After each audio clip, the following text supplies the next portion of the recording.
Millions of mines were deployed across battlefields during the Second World War. Clearing them became a rather troublesome issue for the Allies as they continued to advance into Axis-held territory later in the war. Man-portable minesweepers had their time and place, but were slow to clear a path for vehicles. So what if something could be retrofitted to a tank to clear a path for men and vehicles? Meet the T10 Mine Exploder. This funky looking design was essentially a Sherman tank on huge rollers. But how did it perform? Well, in today's video we look at the T10, perhaps America's strangest tank of World War II.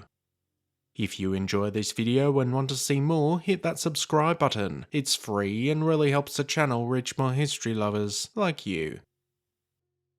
The British had already delved into the area of anti-mine vehicles in the early 1940s with their flail tanks. These tanks were fitted with arms coming off the hull in front of the tank and attached with a spinning roller with numerous chain flails which spun into the ground. These saw use across North Africa and were very successful in clearing large areas of minefields. Although the US could have just utilised the same device, they opted for experiments into other potentially better versions.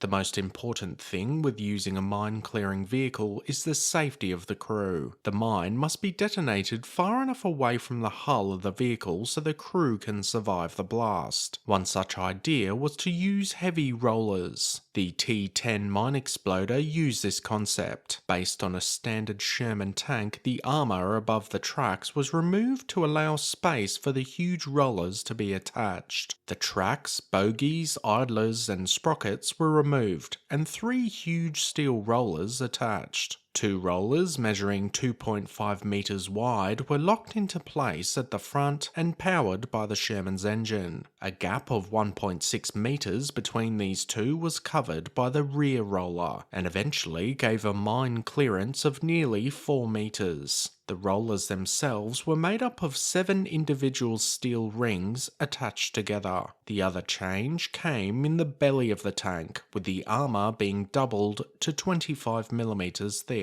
The vehicle was otherwise unchanged and a fully functional tank with its standard main gun. The T10 underwent its testing at the Aberdeen Proving Grounds in June 1944, but it didn't go well. It weighed in at nearly 60 tonnes, which caused the rollers to clog up with dirt and mud, effectively rendering it useless. Scrapers were attached behind the rollers to clear the mud, but this still didn't help. Its abilities to move over difficult terrain was slow at best, and would often become bogged and required other tanks to pull it out. Ultimately, its slow speed and propensity to bog meant it was scrapped, and it never saw combat use.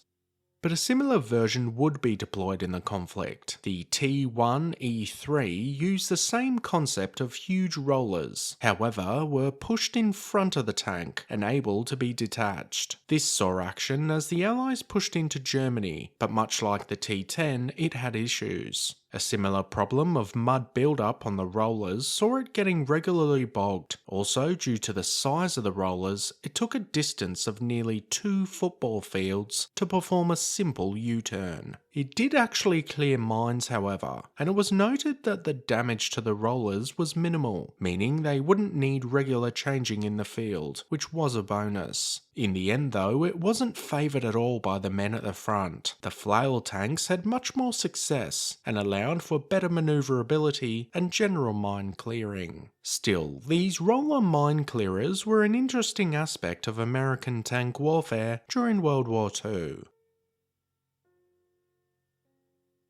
Had you heard of the T10 Mine Exploder prior to this video? What did you think? Let us know your thoughts in the comment section down below. As always guys, thanks for watching. Be sure to hit that subscribe button if you want to expand your knowledge and join the growing Premier History community.